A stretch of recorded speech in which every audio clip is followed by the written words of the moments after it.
Hey, kia ora, Helen Brahms here, coming to you live from Mesa in Arizona after a very short night. Even though it was the shortest day yesterday, and so I guess that means that last night was the longest night. It seemed very short to me. Um, so just writing myself a quick note here. All right. So last night, today. Oh, hope you're having a super fantastic sparkling start to Tune Up Tuesday. A little off this morning. But that's okay. Haven't had breakfast yet. Haven't got the brain food going. Um, but yeah, I'm all over the place. Good morning. It's been a very interesting. Last night was a very interesting evening. We went up to the dog park just before sunset so we could watch the Christmas star with Jupiter and Saturn coming into alignment, or conjunction as they called it. I think that's what they called it, something like that. Anyway, they were coming into alignment. One with Jupiter was going to be passing in front of Saturn in order to make a bright star. When the stars finally did come out, and we did a Facebook Live from there last night, which was actually quite interesting because a guy comes in with his dog Brandy, and we end up chatting, and the whole time the Facebook Live's going. It was hilarious. And you got to see Zephy racing around and playing with Brandy and all that sort of stuff as well. It was just totally off the ball thing. So we're waiting for Mars to come out, because when Mars comes out, then I know that Jupiter was about 5 minutes behind. And so I kept looking up for Mars, and where I was standing, if I looked up at around the 11 o'clock position, that's when Mars would come up, and which means that Jupiter would come up over here around the 2 o'clock position. So kept looking for that, and so then we had to cancel the live because it wasn't coming up, and then the live finally came, and then Jupiter finally came up, but it didn't look as bright as what I had expected it to look. And so by this stage, another woman and her daughter had come over, and she was listening to the Lowell Observatory, which is based in Flagstaff, and they were doing all of this stuff. They've been talking about the planets aligning and all this other space stuff, but they had a live feed from the telescope, so you could watch. This is now, it looks like that they're not moving, but actually they really are moving. It's just that from our perspective, we don't see how fast they're actually moving because of the distance and blah blah blah blah. And so she'll show me. She says, "Well, they're getting closer because when they were farther, when we first started logged on to this about an hour ago, they were twice that distance." I thought, okay, we'll get at least another hour. And so then I looked at my phone, and it said 7 o'clock would be the prime viewing time for here in Phoenix. And I thought, excellent. So we've got time to walk back. So as I'm walking back, I kept looking over my shoulder because, West is over there, Van's over, Sparkles was in the east. So I kept stopping looking over the shoulder. And at one point, I got some really great shots with cacti in the foreground. And I actually got this one with this one cacti that had this straight up, and I lined it up so that Jupiter and Saturn were directly above the single stalk of cacti that as it was pointing upwards. So I kind of used it as a finger, and I posted that one on there. But because I only have the iPhone, so I don't have great camera equipment to take. Although I do have Brad's Whippy Doo Bells and Whistles camera, I just don't know how to use all the bells and whistles. I just know to turn it on, put it on auto, and let it do its thing. And when you're talking about night sky and all of that, you're going to need a tripod. You're going to need time exposures. You're going to need this, that, and the other thing. And I'm sort of like, yeah, I don't have a tripod with me. I do have the time exposure button. There's a thing that screws in, and then it's got a little press button thingy. I know how I could do that, but I don't have anything stable to set the camera on at the right angle to get this. So, and I have 2 tripods sitting in storage. In fact, one of them is actually in my working storage unit that I could easily grab, but I didn't think to bring it with me. So I'm taking Brad's camera with me. I'm going to learn how to use it on this trip, but I didn't think to bring the tripod with me. Where was my thinking? I have no clue.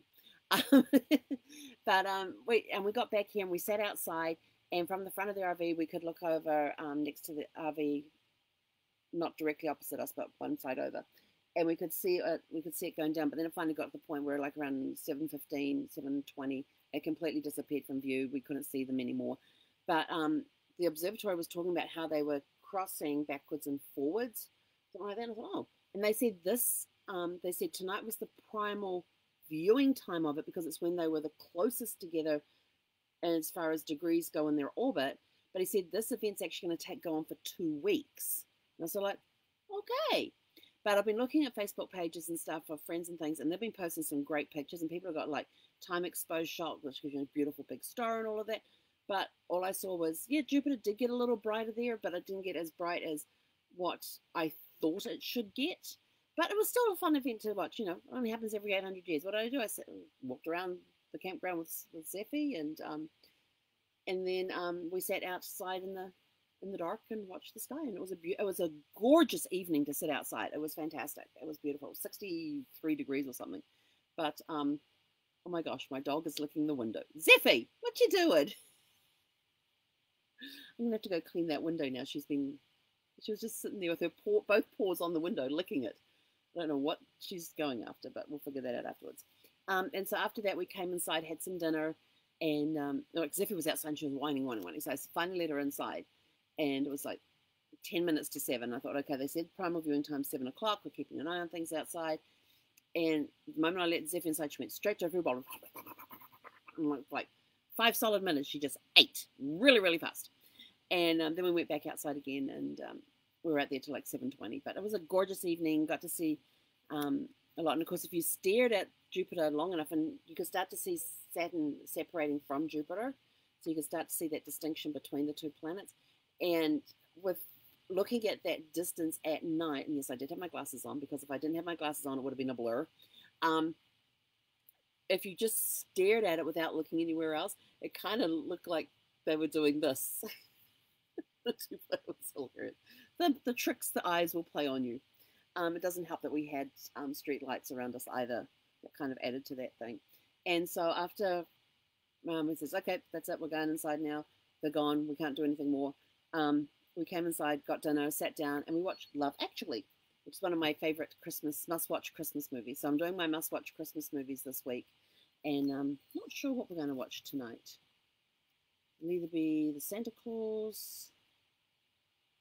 Let's see, we could watch the Santa Claus, we could watch Christmas Candle, Polar Express. I don't know. We're going to be watching one of those tonight. Maybe we'll do a serious one tonight, since we kind of watched a funny one last night. But I like that movie. I like the movie Love Actually. Why are you getting upset because all the dogs are outside? We've already been for we did a fast-paced walk this morning.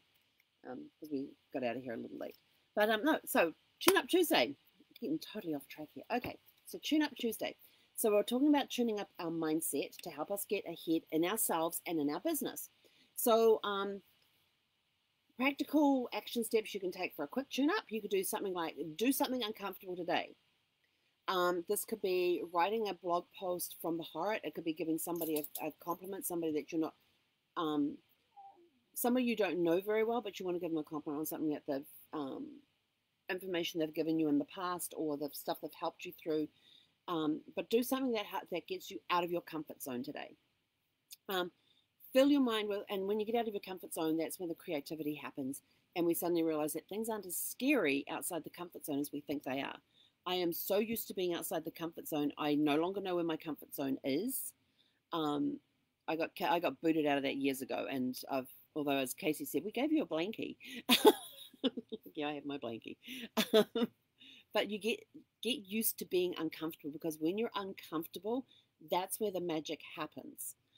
That's where the mind gets creative. Yes, you're scared, but you're stepping, if you're scared, do it anyway. What does Richard Branson always say? Say yes, then figure it out. Fill your mind up with good stuff. Read a few pages of a personal development book, or a business success story, or an autobiography. Listen to an audio of a book, or a podcast, or watch some training. So when I'm talking about listening to an audio of a book, I'm talking about those self-development ones, the business success stories, the biographies of people who have overcome struggles to get to where they are. There was a great story about this Australian girl. It was called Never Tell Me Never. I think that was the name of it. And she was on target to go to the Winter Olympics as a skier. And they were out, she was out with a group of people, and they were doing this, they were out cycling one day, doing a cycling circuit as part of their training. And she got knocked off her bike and broke her back and broke all other bones and all of that sort of thing, was in hospital, recuperation, all of that, everything else. She overcame all those obstacles of being down. Yes, she would probably never ski again. She learned to walk again, even though the doctor said she would never walk because of the fractures in her spine. Not only did she learn to walk again, she went out and she got her pilot's license And not only did she get her pilot's license, she went on and got her commercial pilot's license. But wait, and then and now she is also a flight instructor. This is from somebody who's knocked off her bike and told she would never walk. She is now flying planes. And she learned to walk all over again. It's an incredible, incredible story. I love stuff like that. The Pursuit of Happiness with Chris Gardner. You've seen the movie. That is just like one chapter in the book. It's like one or two chapters in the book. The book is an incredible story because it doesn't just talk about the time when he was left with his, and in the movie he's left with a 7-year-old. In the book he's left with a toddler, with an infant, with a baby. I think I'm trying to remember how old the baby was. So either baby or it was either an infant or a toddler, so somewhere around that age group, under the age of 2, not a 7-year-old.